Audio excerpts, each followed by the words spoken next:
Et notre rubrique, les entreprises s'engagent, un vaste réseau au service de l'emploi. Et on accueille Vera Lucas. Bonjour Vera. Bonjour. Ravi de vous accueillir, directrice générale BETC.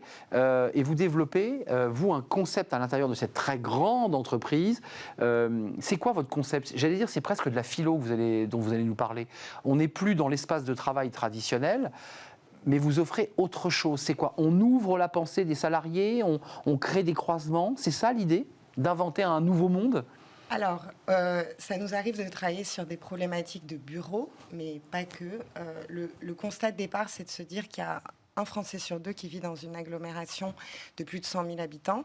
C'est la même statistique au niveau mondial. Et or, un Français sur deux remet en question ce mode d'habiter la ville, de travailler en ville, etc. On a vu dans la presse ces derniers mois, et notamment depuis le Covid, la désertion des citadins vers les zones rurales, vers les plus petites villes, etc. Nous, ce qu'on propose, c'est d'accompagner les acteurs qui font la ville, que ce soit des lieux de travail, des lieux de culture, des lieux de commerce, et puis la ville dans le dur, à concevoir des projets d'innovation sociale, urbaine, architecturaux, etc. Alors, BETC, c'est 1200 collaborateurs. Et à Pantin, Canal de l'Ourcq, vous avez, parce que ce n'est pas que de la philosophie, il faut être très concret, vous le faites vivre, ça existe, ce lieu. Et effectivement, notre plus beau laboratoire, notre plus bel exemple, c'est le lieu qu'on a créé pour nous-mêmes, qui est à la fois donc 20 000 m², qui sont à la fois le siège social de BETC et un centre de création culturelle grand parisien. On a un rez-de-chaussée qui est entièrement ouvert au grand public. On accueille beaucoup d'événements, donc une soixantaine en fait depuis le début. Et ces événements, ils vont d'événements culturels où on a une programmation artistique qui met en avant, qui met en avant certains artistes. On a aussi des événements grand public. On accueille 2 fois par an la braderie AIDS, la braderie de la mode, qui est l'une des sources de financement les plus importantes pour l'association. Et puis, on va accueillir aussi les habitants, les acteurs du territoire. On a un programme qui s'appelle le Grand Stage, où on accueille les collégiens de la ville de Pantin et d'autres actions de ce type-là. Je ne l'ai pas précisé, mais vous êtes diplômé de philosophie, mais en même temps de stratégie marketing. C'est-à-dire qu'on voit bien en vous les deux faces d'une même pièce. Les deux se lient. Une vision de l'entreprise et de ce qu'elle doit être, et puis en même temps un enjeu business, parce qu'une entreprise, ça crée de la valeur et de la richesse aussi. Exactement. Alors, l'enjeu avec cette offre et puis l'enjeu chez BETC au global, c'est de créer de la valeur durable pour les clients qu'on accompagne, tant pour les entreprises que pour les marques en général qui soutiennent dans le métier historique de BETC. Et ça, on le fait avec, on va dire, 2 bras armés, qui est quel est le sens qu'on peut proposer, l'utilité fondamentale des marques, des entreprises, leur rapport au monde. Et ensuite, comment est-ce qu'on est créatif dans les manières d'être, comment est-ce qu'on fait le trou. Et voilà. Quand même, Vera, vous dites c'est une vitrine. Pour nous, c'est BETC, c'est notre siège, donc vous le vivez, vos collaborateurs le vivent, tous ceux qui travaillent dans ce lieu le vivent. J'imagine que les RH font quelques études de ressenti. Comment on se sent dans ce lieu? Est-ce qu'il y a, vous avez un petit tableau de bord du ressenti des collaborateurs qui disent bah, tiens, le soir, je suis allé voir un concert, je suis allé écouter une conférence incroyable.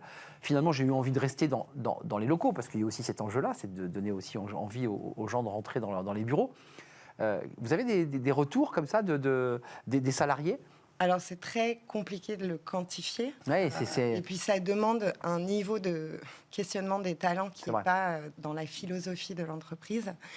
Dans le ressenti. Mais dans le ressenti, on a un niveau de retour au bureau qui est très, très élevé.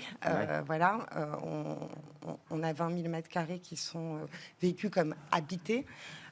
Et je ne peux pas dire mieux que ce ressenti au quotidien. Ouais. Vitrine, ça veut dire que vous, dans votre développement, vous êtes aussi en train d'essayer d'aller repérer des endroits à Paris et ailleurs, parce qu'il y a plein d'autres villes en France où il y a des friches industrielles, où vous dites, là, on pourrait aussi créer cet écosystème où se rencontreraient la culture, la musique, le travail. Vous êtes sur des projets, il y a des choses sur lesquelles vous êtes en train de réfléchir, là ? Oui, bien sûr. On vient de travailler sur un projet qui nous a énormément enthousiasmé, qui est la réhabilitation d'une tour à Paris La Défense. Comment est-ce qu'on fait d'un objet qui ne fait rêver personne, et encore moins les jeunes talents d'une entreprise, comment est-ce qu'on en fait un objet plus résilient, engageant et engagé? Vous avez réussi votre pari? Parce que c'est pas simple, hein. C'est un défi que vous lanciez là. Alors nous, on ne construit pas le bâtiment. J'entends, mais Et malgré tout, ça reste un défi. La tour reste une tour, quoi. en tout cas, la tour, elle est positionnée comme telle, elle est programmée comme telle. Programmée, c'est la gestion des espaces au sein d'un projet architectural.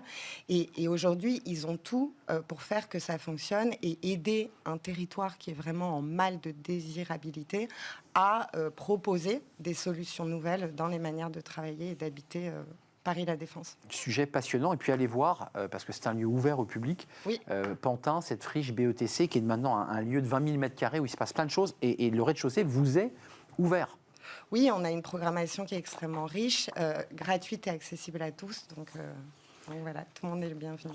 Génial. Merci Vera Lucas de nous avoir rendu visite. Vous êtes en charge de ce pôle Oui. de développement et d'invention du monde de demain et d'aujourd'hui.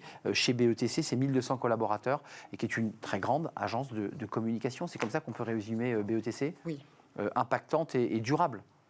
Oui, on crée de la valeur durable pour nos clients. Je crois que c'est ce qui explique le succès de l'entreprise. Merci de nous avoir rendu visite, c'est un vrai plaisir. On fait une courte pause. On va s'intéresser à la semaine des 4 jours. Alors peut-être que BETC pratique déjà la semaine des 4 jours. Non, pas encore. En tout cas, des entreprises s'y sont mises. On a vu cette étude anglaise, on l'avait commentée. On en parle de cette semaine des 4 jours. Elle avance lentement, mais elle avance. Ce sera le thème de notre débat juste après le cerclérage.